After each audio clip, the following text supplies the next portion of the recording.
உமக்கு படைப்பு பொருளாகிய இந்த உப்பை பரிபரக்கத்துடன் புனிதப்படுத்தியுள்ள உம்மை தாழ்மையுடன் வேண்டுகின்றோம். ஆண்டவரை புகழ்ந்த தண்ணீர் தெளிக்கப்படும் இடமெல்லாம் தீயோனின் தாக்குதல் அனைத்தும் தோல்வி உற செய்வீராக.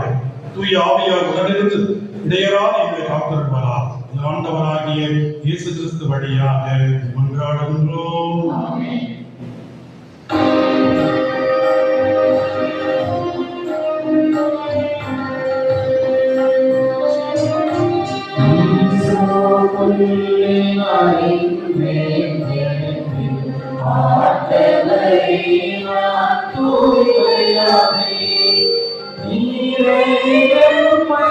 கழுவ ஆளும்